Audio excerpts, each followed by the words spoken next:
Bonjour et bienvenue dans cette nouvelle vidéo consacrée à la thérapie holistique et aujourd'hui on va voir le mental. Alors le mental c'est le siège de nos pensées, de notre réflexion, de l'analyse et des représentations que l'on a. Des représentations l'on a de quoi? De la réalité. Et c'est comme si on avait comme une carte du monde, une carte mentale à l'intérieur de notre esprit qui représente la vision du monde qu'on a.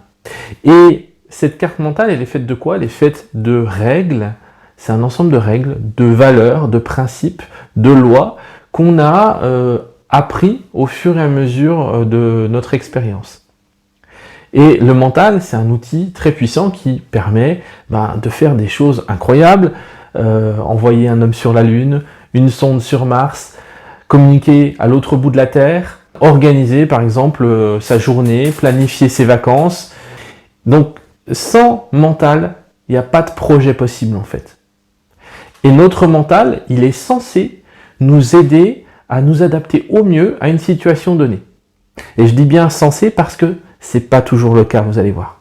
Si je vis une expérience et que je la vis positivement, que c'est une expérience agréable pour moi, alors mon mental va en tirer une règle, une loi générale, comme quoi cette expérience était agréable, et du coup il va chercher à reproduire cette expérience. Parce que en dessous du mental, ce qu'il faut bien comprendre, qu'est-ce qu'on a, si vous avez suivi la série de vidéos, en dessous du mental on a l'émotionnel, et ce qui dirige tous les êtres humains en fait, c'est un double principe qui est la recherche du plaisir et l'évitement de la souffrance. On est toujours entre ces deux pôles-là. Et effectivement, quand je vis une expérience négative, eh bien, mon mental va tout faire pour essayer de ne plus vivre cette expérience négative. Et à l'inverse, quand je vis une expérience positive, il va tout faire pour essayer de la reproduire. Donc c'est très bien. Sauf que on vit dans une société qui met le mental sur un piédestal, qui met vraiment le mental au-dessus de tout. La rationalité, la logique, le raisonnement, ça c'est quelque chose qui est très valorisé depuis le siècle des Lumières, et on est au pays de Descartes, qui a fait la fameuse phrase « je pense, donc je suis ». Et donc le mental, comme ça, c'est une capacité humaine qui a été vraiment mise au-dessus de tout quoi. Et peut-être au détriment d'autres capacités. Notre mental, c'est un outil puissant, certes, mais ça reste un outil. C'est pas le mental qui doit commander notre vie. C'est un outil qui doit être à notre service. Et comme je dis souvent, le mental, c'est un très bon serviteur, mais un très mauvais maître. Et ce qui se passe, c'est que on a tendance à s'identifier à notre mental. Et notre mental, en fait, il faut juste comprendre que c'est un outil, c'est comme un sens très développé qui permet du coup d'appréhender la réalité d'une manière très efficace, mais qui permet d'appréhender la réalité comme le font nos 5 sens, la vue, l'ouïe, le toucher, l'odorat, le goût. Et de s'affranchir, du coup, des limites de nos 5 sens, donc d'aller au-delà, même au-delà de l'espace, au-delà du temps. Mais malgré tout, malgré toute cette capacité du mental, il reste limité. On ne pourra pas appréhender l'ensemble de ce qui constitue la réalité. Aussi intelligent qu'on soit, on n'aura qu'une vision partielle de ce qu'est la réalité. D'ailleurs, on peut regarder dans les modèles scientifiques, il n'y a pas un modèle unique et unifié. Il y a plusieurs modèles pour expliquer telle et telle chose, et les modèles se combinent entre eux, que ce soit en physique ou dans d'autres disciplines. Mais il n'y a pas un modèle unique qui explique l'ensemble de la réalité. Donc ça veut dire que la réalité, elle est bien plus complexe et bien plus vaste que ce que notre mental peut percevoir. À un moment donné, c'est une vision du monde. Mais le monde change tout le temps, évolue tout le temps. Et donc du coup, on n'est jamais à jour, on n'est jamais au temps T parfaitement adapté.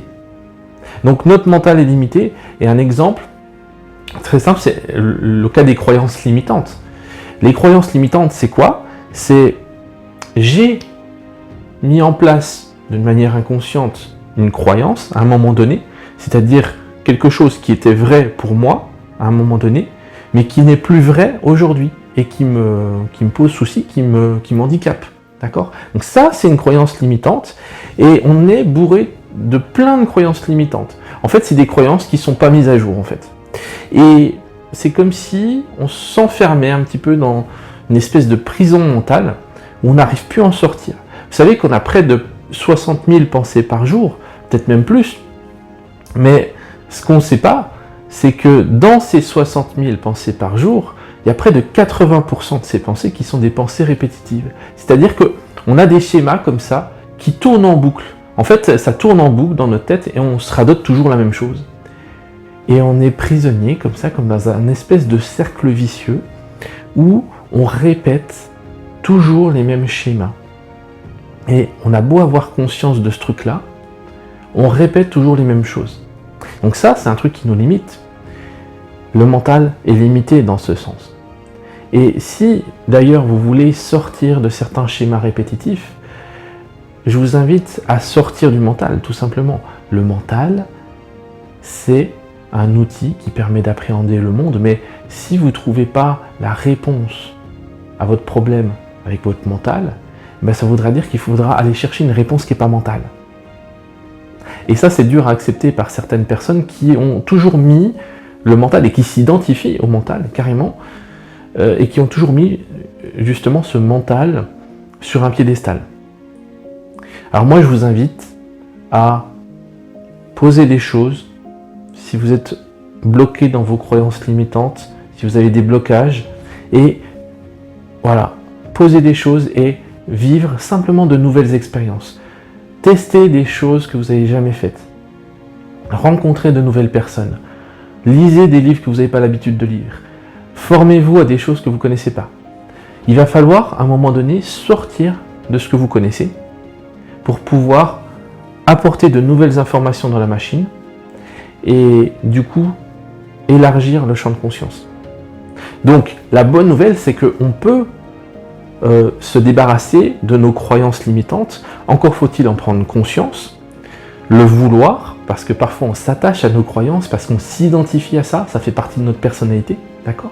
Donc en prendre conscience, le décider, et puis une fois qu'on a fait ça, ben, on a des outils puissants qui permettent de mettre à jour les croyances limitantes, de déprogrammer certaines et de les reprogrammer,